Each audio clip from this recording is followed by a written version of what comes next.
ఎన్నికల్లో ఓడిపోవడానికి ప్రధాన కారణం ఏమనుకుంటున్నారు? జనసేన నుంచి ఆ రోజు విడిగా పోటీ చేయడం వల్ల 33,400 ఓట్లు జనసేన తీసుకెళ్లిపోవడం. మల్లాడి కృష్ణారావుని కలవడంలో ఆంతర్యం ఏంటి అసలు? నా నుంచి ఎటువంటి నష్టం ఉండదని చెప్పి హామీ ఇచ్చాడు. లాస్ట్ మినిట్లో జగన్మోహన్ రెడ్డి ఆయన ఒత్తిడి చేయడం వల్ల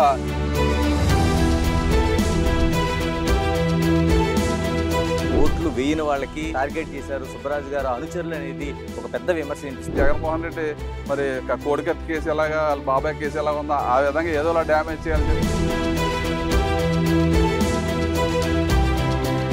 2014లో మీరు చేసింది ఏంటి, ఇప్పుడు గెలిస్తే చేయబోయేది ఏంటి అసలు? ఆయిల్ మాఫియా పెద్ద ఎత్తున రోజు 20-30 లక్షల రూపాయల ఆయిల్ మాఫియా ద్వారా దోపిడీయే ప్రధాన లక్ష్యం.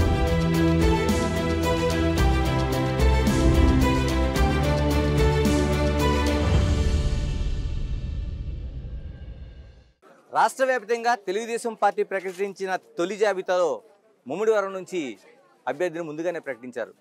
ఈ నియోజకవర్గం నుంచి తెలుగుదేశం జనసేన ఉమ్మడి అభ్యర్థిగా పోటీ చేస్తున్న బుచ్చిబాబు దాట్ల సుబ్బరాజు గారు ఇక్కడ ఉన్నారు. సుబ్బరాజు గారు నమస్తే. నమస్కారం. ఇలాగ 2014 ఎన్నికల్లో ఘన విజయం సాధించారు, 2019 ఎన్నికల్లో ఓటమి చూశారు. ఈసారి ఎన్నికలు ఎలా ఉండబోతున్నాయి మీకు? 2014 ఎన్నికల్లో మరి మా నియోజకవర్గ ప్రజలందరూ కూడా 29,500 ఓట్ల మెజార్టీతో నెగ్గించడం జరిగింది. ఆ 5 సంవత్సరాలు కూడా చంద్రబాబు నాయుడు గారు తెలుగుదేశం ప్రభుత్వంలో రాష్ట్రం విడిపోయి 16,000 కోట్ల ఓటు బడ్జెట్ ఉన్న ఒక పక్క రాష్ట్రాభివృద్ధి, ఒక పక్క గ్రామాభివృద్ధిగా రెండు కళ్ళులా చూసుకుంటూ మా నియోజకవర్గంలో 1,800 కోట్లు తెచ్చి అభివృద్ధి సంక్షేమాన్ని బ్రహ్మాండంగా చేసాం. అదంతా కూడా ప్రజల్లో ఉంది. మరి ఈరోజు జగన్మోహన్ రెడ్డి ప్రభుత్వం నడుస్తుంది ఈ 5 సంవత్సరాల నుంచి కూడా ఎక్కడా కూడా మా నియోజకవర్గంలో అభివృద్ధి లేని పరిస్థితి మా నియోజకవర్గ ప్రజలందరూ కూడా గమనించారు. కేవలం అన్ని దోపిడీలు, కమిషన్లు తప్ప ఎక్కడ కూడా ఈ అభివృద్ధి అనేది లేదు. ఎక్కడ ఒక రోడ్డు వేసింది లేదు. మేము శాంక్షన్ చేసినవి అన్నీ కూడా ఇప్పుడు దాకా ఈ నగర పంచాయతీకి 110 కోట్లు మంచినీటి ప్రాజెక్ట్ తెస్తే ఈ 5 సంవత్సరాలు కూడా ఎక్కడ పూర్తి చేసిన పని లేదు. మరి జగన్మోహన్ రెడ్డి గారు వచ్చిన 2019లో అనేక శంకుస్థాపనలు చేశారు. 5 సంవత్సరాలు కావస్తున్నా ఒక్క పని కూడా పూర్తి అవ్వలేదు. మా నియోజకవర్గ ప్రజలందరూ కూడా చూశారు. దాని మీద ఏంటంటే 2014-19 వరకు నన్ను చూశారు, 19 నుంచి 24 వరకు సతీష్ని చూశారు. ఈ వ్యత్యాసం చూసి ఈరోజు మీరే చూశారు. ఈరోజు నగర పంచాయతీలో 3వ రోజు మేము ప్రచార కార్యక్రమం పెట్టాం. 11 వార్డులు 10 వార్డుల్లో బ్రహ్మాండంగా ఎక్కడికి వెళ్ళినా ప్రజలందరూ కూడా హారతి ఇచ్చి ఆశీర్వదించే పరిస్థితి ఉంది. ఎందుకంటే మేము అనేక సంక్షేమ అభివృద్ధి కార్యక్రమాలు చేశాం కాబట్టి. మరి ఈరోజు ఈ అరాచకమైన ప్రభుత్వం గురించి ప్రజలందరికీ కూడా అర్థమైంది. జగన్మోహన్ రెడ్డి మాయ మాటలు చెప్పి మరి 121 సీట్లు గెలిచి మన భావితరాల భవిష్యత్తును ఆశించాడు. అక్కడ ఉన్న అమరావతి ప్రాజెక్టుతో అమరావతి ద్వారా ఆర్థిక వనరులు చేకూర్చి ప్రజానికానికి న్యాయం చేయాలని చంద్రబాబు నాయుడు గారు ఒక పిలుపుతో 33,000 ఎకరాల భూమి ఇస్తే సుమారు 5 లక్షల కోట్ల ఆస్తిని జగన్మోహన్ రెడ్డి సర్వనాశనం చేసి 3 రాజధానులు కడతా అని చెప్పి ఒక్క రాజధాని కూడా కట్టిన పరిస్థితి ప్రజలందరూ కూడా గమనించారు. మరి రైతాంగం గురించి ఆ రోజు చంద్రబాబు నాయుడు గారు పోలవరం ప్రాజెక్టుని ప్రతి సోమవారాన్ని పోలవరంగా చేసుకుని 72% పనులు పూర్తి చేస్తే ఈ జగన్మోహన్ రెడ్డి వచ్చిన తర్వాత 2% కూడా పనులు పూర్తి చేయకుండా ఈ రైతాంగానికి తీవ్రమైన జాప్యం చేశాడు. అదే కాకుండా రైతాంగం కూడా తీవ్రమైన ఇబ్బందులు మా నియోజకవర్గంలో క్రాప్ హాలిడే ప్రకటించారు 2 పంటలు. ఎందుకంటే చివరి వరకు నీరు ఇచ్చే పరిస్థితి లేదు. మా తెలుగుదేశం ప్రభుత్వం ఉండగా నీటి సంఘాల ద్వారా చివరి ఎకరా వరకు నీరు ఇచ్చేవాళ్ళం. రైతులందరికీ కూడా 2 పంటలు పండించుకుని బ్రహ్మాండంగా ఆ రోజు మార్కెట్లో మేము ధాన్యం కూడా కొని అందరినీ కూడా ఆదుకునేవాళ్ళం. ఈరోజు ధాన్యం అమ్మితే 3 నెలలు 4 నెలల దాకా రైతుకు డబ్బు ఇచ్చే పరిస్థితి లేదు. ఇవన్నీ కూడా కంపేర్ చేసుకుంటున్నారు. మరి ఇప్పుడే మనం బీసీ డిక్లరేషన్ గురించి కూడా బీసీ చైతన్య రథం వస్తే దానికి పాలాభిషేకం చేసాం. బీసీలు అందరూ కూడా పెద్ద ఎత్తున మద్దతు పలికారు. మన బీసీ డిక్లరేషన్లో కూడా మరి ఎప్పుడు కూడా ఆ రోజు ఎన్టీ రామారావు గారు బడుగు బలహీన వర్గాల గురించి పార్టీ పెట్టిన తర్వాత అప్పటి నుంచి బీసీలు తెలుగుదేశం వెంట ఉన్నారు. వారికి బీసీలు అంటే తెలుగుదేశం అంటే బీసీలుగా ఉంది కాబట్టి వారికి 50 సంవత్సరాలకే పెన్షన్ ఇస్తాం. అదేవిధంగా 1,50,000 కోట్ల 5 సంవత్సరాల్లో బీసీ సప్లాన్ ద్వారా నిధులు ఖర్చు పెడతాం. ఈ చేతి వృత్తులు చేసుకునే వాళ్ళందరికీ కూడా ఒక 5,000 కోట్లు 10 సంవత్సరాలు ఇచ్చి వాళ్ళ 10 ముట్లన్నీ కూడా ఇస్తాం. ఇదే అనేక కార్యక్రమాలు బీసీ రక్షణ చట్టం తేవటం, అనేక కార్యక్రమాలు మనం డిక్లరేషన్లో ఇవ్వటం. అదే కాకుండా పెళ్లి చేసుకుంటే బీసీ బిడ్డలకి పెళ్లి కానుక కూడా ₹1,00,000 ఇవ్వడం జరుగుతుంది. అనేక కార్యక్రమాలు నిన్న బీసీ డిక్లరేషన్లో ఏ ప్రభుత్వం చేయనని గొప్ప పథకాలు చంద్రబాబు నాయుడు గారు ప్రకటించారు. చంద్రబాబు నాయుడు గారు, పవన్ కళ్యాణ్ గారు. కాబట్టి ఈరోజు మా నియోజకవర్గంలో బీసీలు అందరూ వచ్చి పెద్ద ఎత్తున పాలాభిషేకం చేయడం జరిగింది. ఎందుకంటే ఈ 5 సంవత్సరాల నుంచి అరాచకం చూస్తున్నారు ప్రజలందరూ కూడా. మా నియోజకవర్గంలో అయితే కేవలం ఇసుక దోపి మద్యం మాఫియా చేయడం, ఆయిల్ మాఫియా చేయడం, ఇటువంటి కార్యక్రమాలు అన్నీ జరుగుతున్నాయి తప్ప ఎక్కడ ఒక రోడ్డు కానీ వేసిన దాఖలాలు లేవు. మరి ఇటువంటి ప్రభుత్వాన్ని తరిమి కొట్టాలని చెప్పి మా నియోజకవర్గ ప్రజలందరూ కూడా సిద్ధంగా ఉన్నారు. అత్యధిక మెజార్టీతో ఈ జనసేన టీడీపీ తరఫున నాకు ఇచ్చారు కాబట్టి నేను అదేవిధంగా బాలయోగ్ గారి అబ్బాయి కూడా మంచి మెజార్టీతో నగ్గుతామని మాకు ఆశిస్తున్నాం. ఎలాగ సుబ్బరాజు గారు 2019 ఎన్నికల్లో ఓడిపోవడానికి ప్రధాన కారణం ఏమనుకుంటున్నారు? 2019 ఎన్నికల్లో ఓడిపోవడానికి ప్రధాన కారణం ఆ రోజు జగన్మోహన్ రెడ్డి మాయమాటలు, నవరత్నాల మాయమాటలు చెప్పాడు. అది ప్రజలు ఎన్నడం జరిగింది. అదే కాకుండా మా నియోజకవర్గంలో జనసేన నుంచి ఆ రోజు విడిగా పోటీ చేయడం వల్ల 33,400 ఓట్లు జనసేన తీసుకెళ్లిపోవడం వల్ల నేను కేవలం 5,400 ఓట్లతో ఓడిపోవడం జరిగింది. ఈ రోజు అయితే వ్యత్యాసం మా వైఎస్ఆర్ పార్టీకి, టీడీపీ, జనసేన పార్టీకి వ్యత్యాసం 30% ఓట్లు ఉన్నాయి.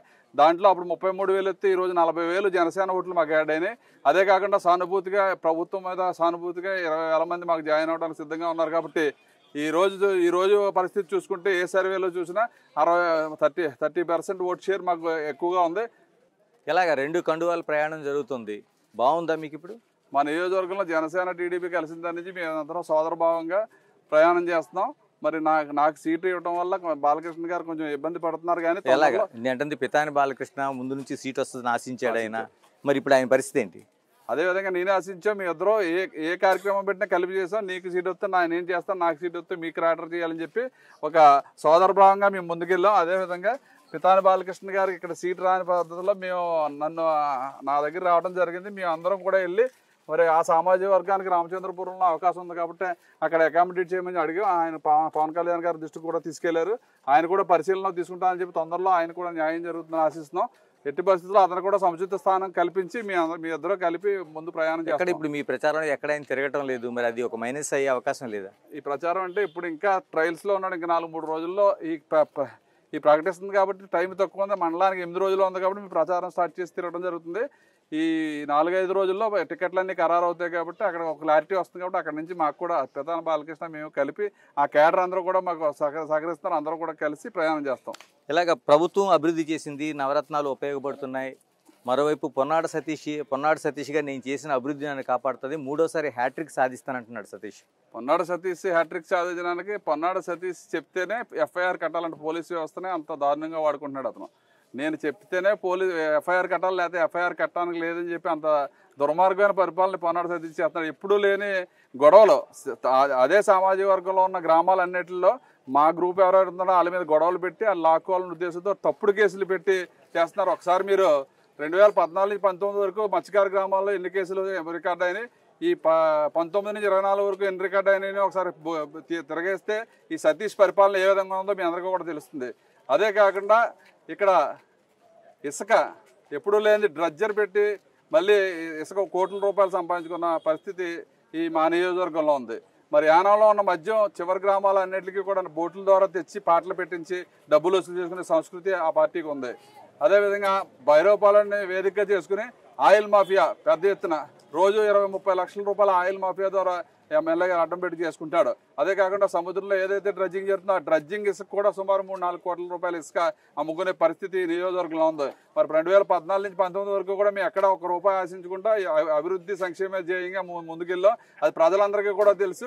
ఎట్టి పరిస్థితుల్లో మమ్మల్ని ఆశీర్వదిస్తారని చెప్పి ప్రజలందరూ కూడా పెద్ద ఎత్తున స్వాగతిస్తున్నారు. కాబట్టి ఎట్టి పరిస్థితుల్లో మా నియోజకవర్గంలో అత్యధిక మెజారిటీతో ముందు నగ్గుతామని చెప్పి మాకు నమ్మకం. ఇలాగ ఇసుక మాఫియా, మద్యం అక్రమ రవాణా, మరోవైపు వివాదాలు ఇన్ని చుట్టుముట్టి ఉన్నాయి. ఎందుకు మరి పోలీసులు ఏం పట్టించుకోవట్లేదా? మీరు ప్రతిపక్షంగా ఏం కంప్లైంట్స్ ఏమైనా ఇచ్చారా? జగన్మోహన్ రెడ్డి ధోరణి ఎలా ఉంది? వాళ్ళు చిన్నాన్ని చంపిన వ్యక్తిని 5 సంవత్సరాలు ముఖ్యమంత్రిగా ఉండి ఇప్పుడు దాకా తేల్చలేని ప్రభుత్వం అదే నిరంకుశంతో ఇక్కడ కూడా పనిచేస్తారు. మీరు చెప్పింది అర్థం అవ్వలేదు మీకు. అతను చెప్తేనే ఎఫ్ఐఆర్ కట్టాలి. ఇంకా అటువంటిది ఇసుక ఆపుతారో ఏం ఆపుతారు? వాళ్ళు ఇష్టారాజ్యంగా ఎవరైనా ఆపితే తిరిగి కేసులు పెట్టి వాళ్ళు ఇష్టం వచ్చినట్టు సాగిస్తున్నారు. కాబట్టి వాళ్ళు దోపిడీయే ప్రధాన లక్ష్యం. ఇలాగ 2014లో మీరు చేసింది ఏంటి, ఇప్పుడు గెలిస్తే చేయబోయేది ఏంటి? అసలు 2014లో ప్రధానంగా మా ఏరియాలో గ్రామాల అభివృద్ధి, గ్రామంలో ప్రతి ఇంటికి మనం సిమెంట్ రోడ్ వేసాం, ప్రతి వీధికి ఎల్ఈడి బల్బ్ పెట్టాం, ప్రతి ఇంటికి కూడా వ్యక్తిగత మరుగుదొడ్డి ఇచ్చాం, ప్రతి ఇంటికి కూడా గ్యాస్ ఇచ్చాం. అదే కాకుండా చంద్రన్న బీమా, ఎవరైనా అర్హులు ఉన్న వాళ్ళు ఏదైనా సడన్గా డెత్ అయినా చంద్రన్న బీమా ఇచ్చాం, పెళ్లి చేసుకుంటే పెళ్లి కానుక ఇచ్చాం, నిరుద్యోగ వృత్తి ఇచ్చాం. రూపాయలకే అన్నం పెట్టాం. ఇన్ని సంక్షేమ పథకాలు మేము చేసాం. అది కాకుండా సీఎం సహాయ నిధి నుంచి కూడా పెద్ద ఎత్తున మా నియోజకవర్గంలో డబ్బులు తెచ్చి పేదలందరినీ కూడా ఆదుకున్నాం. అదేవిధంగా ప్రధాన రహదారులు ఆర్ఎన్బి రోడ్లు మన మాపాల చెరువు దగ్గర నుంచి పల్లంకూరు వరకు 25 కోట్లతో బ్రహ్మాండమైన రహదారు ఏర్పాటు చేసుకున్నాం. అదేవిధంగా మురమల నుంచి పోలవరం వరకు కూడా 10 కోట్ల రూపాయలతో ఆర్ఎన్బి రోడ్డు వేసుకున్నాం. అలాగే ఎదుర్లంక నుంచి గుత్తింజీ వరకు కూడా 10 కోట్లతో ఆర్ఎన్బి రోడ్డు వేసుకున్నాం.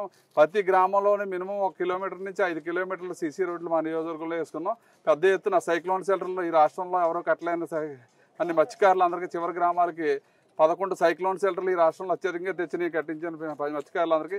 అదేవిధంగా తీర ప్రాంత గ్రామాలందరికీ మంచినీటి సౌకర్యం, ఎలక్ట్రికల్ సౌకర్యం. మా నియోజకవర్గంలో ఎక్కువ రైతాంగం ఎక్కువ ఉండటం వల్ల కరెంటు చాలా ఇబ్బందికర పరిస్థితుల్లో మరి 3 సబ్స్టేషన్లు 132 kV సబ్స్టేషన్ మన జిల్లాలో 2 వస్తే ఒకటి నేను తీసుకొచ్చి ఇక్కడ ఏర్పాటు చేయడం జరిగింది. అదేవిధంగా పోలవరం మండలం ఒకటి, తాళరేవుల మండలం 3 సబ్స్టేషన్లు మా టైంలో తెచ్చి కరెంట్ ఈరోజు ఎవరికి కూడా ఇబ్బంది లేకుండా చేసాం. అదేవిధంగా మంచినీటి ప్రాజెక్టులు మరి ఏదైతే బలుస్తిప్ప గ్రామం ఉందో చివరి గ్రామం వాళ్ళకి 2.5 కోట్లు పెట్టి మంచినీళ్ళ ప్రాజెక్టు కట్టి ఇంటింటికి మంచినీళ్ళు ఇచ్చాం. అదేవిధంగా గాడిమొగ నుంచి ఆ చివర ఉన్న హ్యామ్లెట్లన్నిటికీ కూడా మంచినీటి సౌకర్యం కల్పించాం. మరి అదే కాకుండా తాళరేవు మండలంలో ఉన్న పెదబొడ్డు చిన్నబొడ్డు కూడా ఆ స్కీమ్ ఆధునీకరణ చేసి మంచినీళ్ళు ఇచ్చాం. అదేవిధంగా భైరవపాలెంలో కూడా ఆ స్కీమ్ను ఆధునీకరణ చేసి ఇంటింటికి మంచినీళ్ళు ఇచ్చి ఎన్నో మంచి కార్యక్రమాలు చేసింది తెలుగుదేశం పార్టీలో. ఇవన్నీ కూడా ప్రజలు చూస్తున్నారు. సుబ్బరాజు గారు, గోదావరికి వరదలు రావడం అనేది ఇప్పటిది కాదు, చాలా కాలంగా వస్తుంది. ఇప్పటికీ గోదావరి వరదలు వస్తే ముమ్మిడివరం ఆ లంక గ్రామాలు బిక్కుబిక్కుమంటూ ఉంటాయి, మునిగిపోతాయి, ఆస్తి నష్టం జరుగుద్ది, ప్రాణ నష్టం జరుగుద్ది. ఎందుకని పరిష్కారం కావటం లేదు? మరి మా టైంలో మీకు తెలుసో తెలియదో పశువుల లంక వలసల తిప్ప బ్రిడ్జి 36 కోట్లతో నిర్మాణం చేసాం. గత 100 సంవత్సరాల నుంచి వేలాది మంది ట్రాన్స్పోర్ట్లో పోయిన చరిత్ర ఉంది. అటువంటిది నేను చంద్రబాబు నాయుడు గారి దృష్టికి తీసుకెళ్లి గతంలో విశ్వరూపుగా ట్రై చేశాడు, సతీష్ ట్రై చేశాడు, బ్రిడ్జి కట్టలేకపోయారు. నేను 5 సంవత్సరాల్లో బ్రిడ్జి పూర్తి చేసాం. ఓపెనింగ్ ఏదాలు చేశారు తప్ప బ్రిడ్జి అంతా నేను పూర్తి చేసి ఆ లంక గ్రామాలను ఆదుకున్నాం. అదేవిధంగా గోగుల్లంక గోగుల్లంక నుంచి గుత్తింజీ నుంచి గోగుల్లంక బ్రిడ్జి కూడా ఆ రోజు 54 కోట్లతో మేము ప్రపోజల్ పెడితే జగన్మోహన్ రెడ్డి 2019లో శాంక్షన్ ఇచ్చాడు. ఇప్పుడు దాకా ఒక్క తట్ట మట్టి కూడా వేయలేదు. అదేవిధంగా మూలపాలెం బ్రిడ్జి శాంక్షన్ ఇచ్చాడు 2019లో, అది కూడా ఒక తట్ట మట్టి కూడా వేయలే పరిస్థితి. అదేవిధంగా ఎదుర్లంకలో బాలయోగ్ గారు ఇచ్చిన భూములు ఎస్సీలకి 100 ఎకరాల నదీపాతం అవుతుంది, అక్కడ గ్రాయన్ కావాలని చెప్పి ప్రపోజల్ పెడితే 80 కోట్లు శాంక్షన్ చేశాడు జగన్మోహన్ రెడ్డి. ఇప్పుడు దాకా ఒక రాడు కూడా పేర్చలేదు. మొన్న కమినీ లంకలో పెద్ద ఎత్తున వరదలు వస్తే జగన్మోహన్ రెడ్డి వచ్చి 200 కోట్లు శాంక్షన్ ఇచ్చి 4 రోజుల్లో వర్క్ మొదలు పెట్టాలన్నాడు.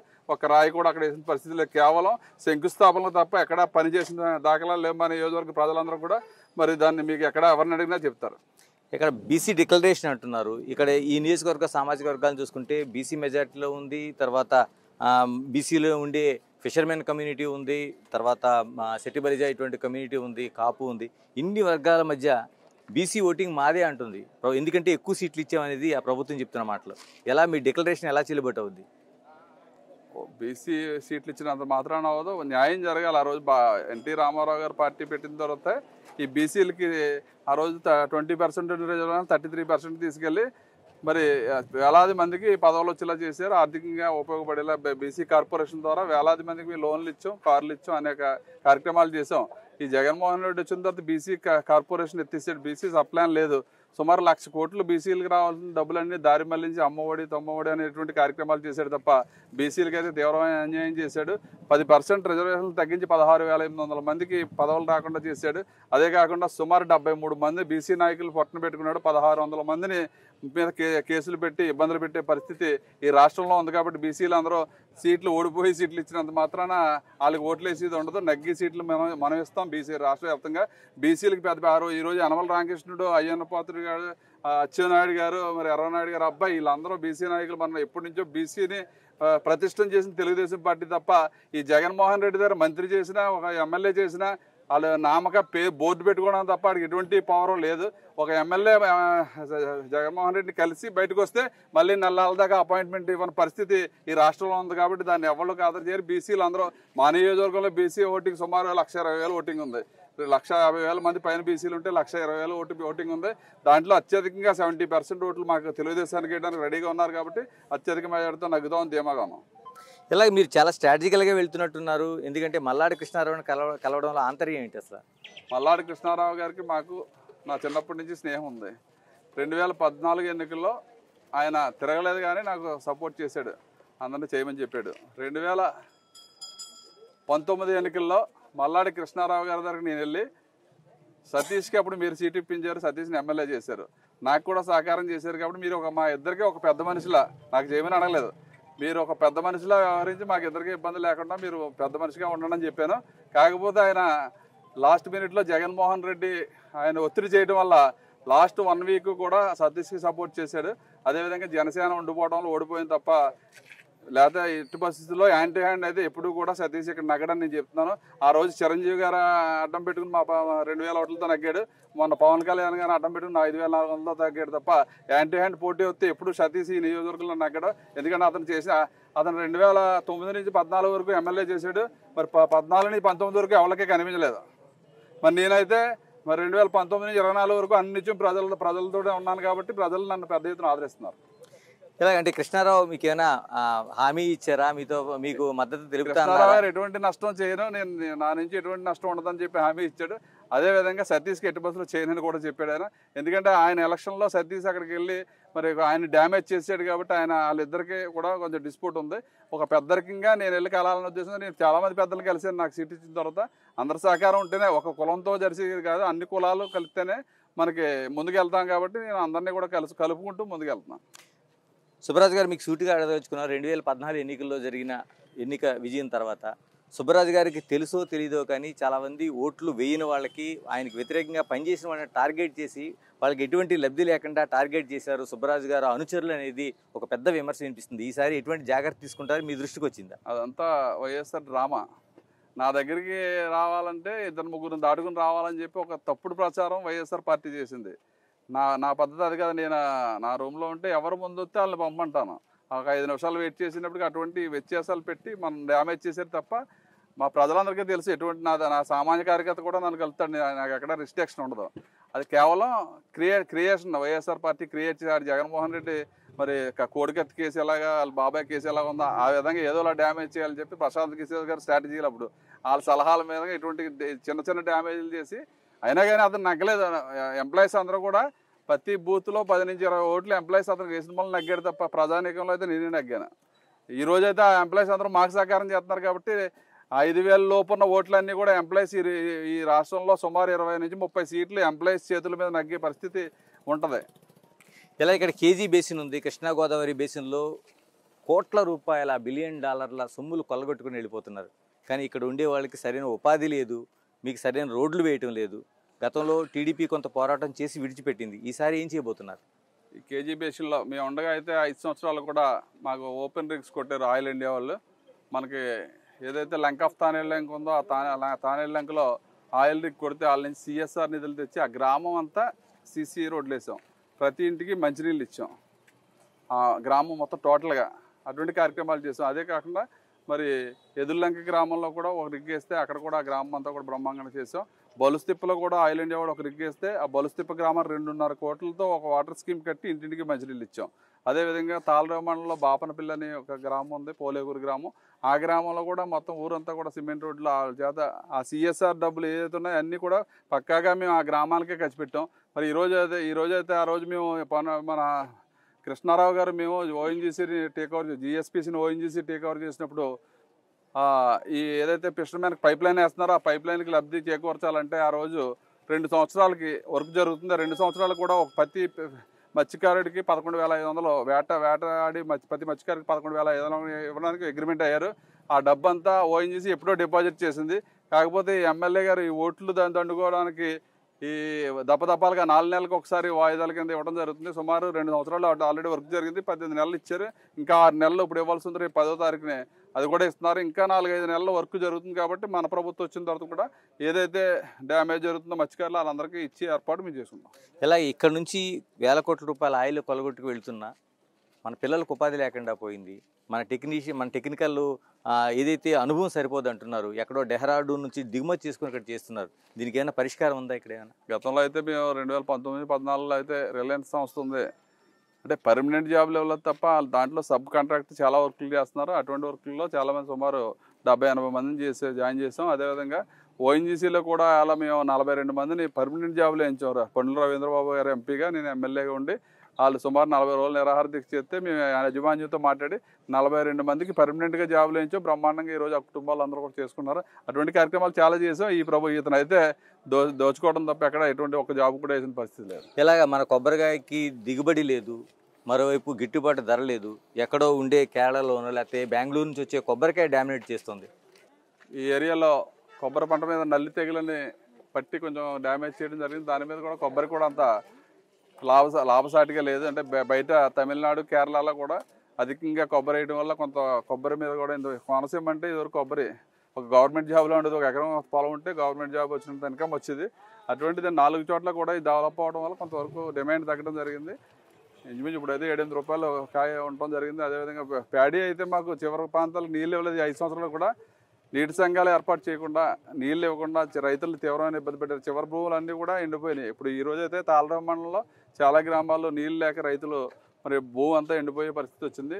అయినా కానీ ఎక్కడ ఈ ప్రభుత్వం కానీ ఈ అధికారులు కానీ ఎక్కడ పట్టించుకోవట్లేదు. చాలా తీవ్రమైన ఇబ్బంది. రైతాంగం అయితే ఎక్వారంగం కూడా అదే పరిస్థితిలో ఉంది. మరి ఏదైతే ఈక్విడార్ వచ్చిందో, ఈక్విడార్లో పంట వచ్చిందో దాని గురించి డిమాండ్ తగ్గి ఎక్వా రైతులు కూడా తీవ్రమైన ఇబ్బందులో ఉన్నారు. ఆ రోజు ఎక్వారంగానే మేము 2 రూపాయలు కరెంట్ ఇచ్చి ఆదుకున్నాం. ఈ జగన్మోహన్ రెడ్డి వచ్చి 6 రూపాయలు చేసి చాలా ఇబ్బంది పెట్టాడు. మళ్ళీ చంద్రబాబు నాయుడు గారు అధికారం వచ్చిన వెంటనే రూపాయిన్నరకే ప్రతి ఏ జోన్లు నాన్ జోన్ కాకుండా అందరికీ కూడా రూపాయిన్నరకే కరెంట్ ఇస్తా అని చెప్పడం ఎక్వా రైతులందరూ కూడా, రైతాంగం అందరూ కూడా హ్యాపీగా ఉన్నారు. ఇలా మీరు ప్రజల మధ్య తిరుగుతున్నారు, ఎటువంటి ఆదరణ కనిపిస్తుంది? మీరు ఎమ్మెల్యేగా ఇక్కడ గెలిస్తే ఎటువంటి స్పష్టమైన హామీ ఇవ్వబోతున్నారు ప్రజలకి? ప్రధానంగా మా నియోజకవర్గంలో మంచినీటి సమస్య ఎక్కువ. ఆ సమస్య అన్నీ కూడా తప్పకుండా మేము ఏదైతే మేనిఫెస్టోలో పెట్టామో ప్రతి ఇంటికి ట్యాప్ ఇచ్చి పరిస్థితి తీసుకుంటాం. అదేవిధంగా రోడ్లు అయితే మెయిన్ రోడ్స్ అన్నీ వేయగలిగాం. ఇంకా కొన్ని సబ్ రోడ్స్ ఆగిపోయినాయి. ఈ ప్రభుత్వంలో ఒక్క రోడ్డు కూడా వేసిన దాఖలా ఇది అయితే నేను 2018లో 5.5 మీటర్ల సీసీ రోడ్డు శాంక్షన్ చేసి ఆల్రెడీ వైండింగ్ కూడా చేసాం. వర్క్ మధ్యలో నోటిఫికేషన్ వచ్చింది, ఆగిపోయింది. ఇప్పుడు దాకా ఎటువంటి రోడ్డు వేయలేదు. అదేవిధంగా ఫ్లడ్ బ్యాంక్ కూడా మేము 10 కోట్లు తెచ్చి చేస్తే అది కూడా ఆగిపోయి చివరికి మొన్న ఫ్లడ్ బ్యాంక్ వేయడం జరిగింది. అనేక కార్యక్రమాలు మన టైంలో అయితే చంద్రబాబు నాయుడు గారు ఏది అడిగినా మాకు నియోజకవర్గానికి ఇచ్చారు. పెద్ద ఎత్తున అభివృద్ధి చేశారు. థ్యాంక్ యూ అండి. Thank you very much. Wish you all the best. ఇది మనకి ముమ్మడివరంలో టీడీపీ జనసేన ముమ్మడి అభ్యర్థిగా పోటీ చేస్తున్న సుబ్బరాజు స్పష్టం చేస్తున్నది. ఖచ్చితంగా ప్రజల్లో మంచి ఆదరణ ఉంది, గెలుపు తనదే అంటున్నారు. మరో నియోజకవర్గంతో మళ్ళీ కలుద్దాం. Signing off, this is Ganesh.